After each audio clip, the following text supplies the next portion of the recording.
So, I just want to talk about mental health. Because if we are going to talk about guns and gun violence and what we should do about it, if we're going to have that conversation, we also need to be having the conversation around mental health, right? Because, first of all, the GOP wants to push all conversation about gun regulation onto mental health, right? So, if it is about the mental health of people, why aren't we investing in the mental health of people? Why are we investing in more guns, right? Why are we getting donor money from gun manufacturers? You know? And the answer to those questions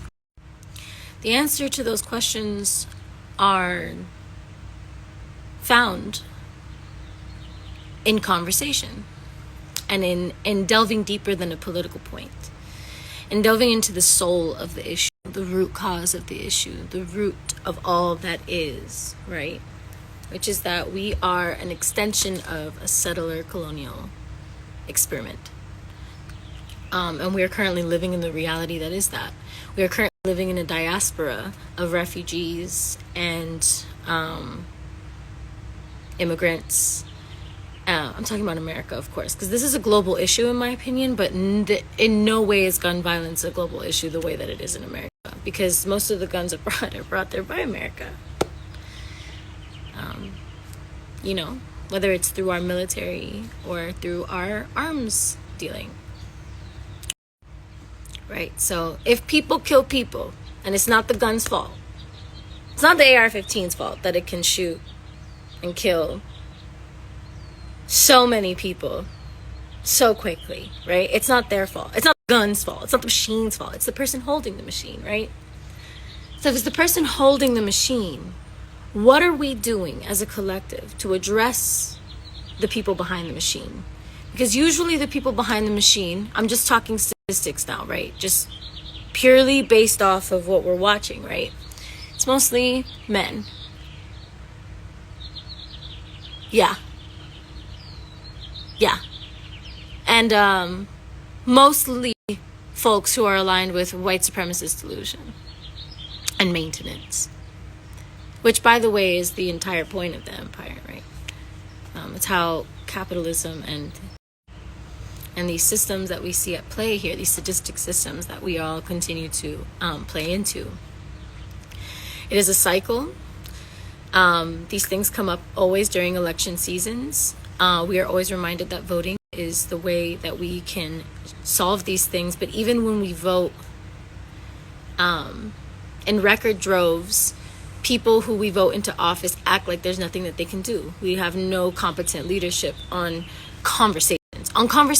And I mean, like, having real conversations where we can both be wrong, because I think we're all trying to figure out, I think the collective, the majority of us, don't want to live in a reality where people can pull up on us and kill us and our kids at graduations and at school and wherever else, right? We don't want to live in perpetual fear of automatic rifles being brought to a function. So if the GOP is going to continue to make the conversation about regulation, about mental health, then we need to actually talk about mental health.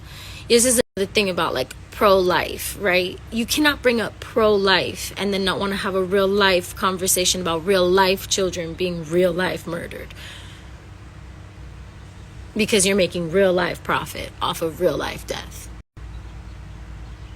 Because at the end of the day, it's all noise.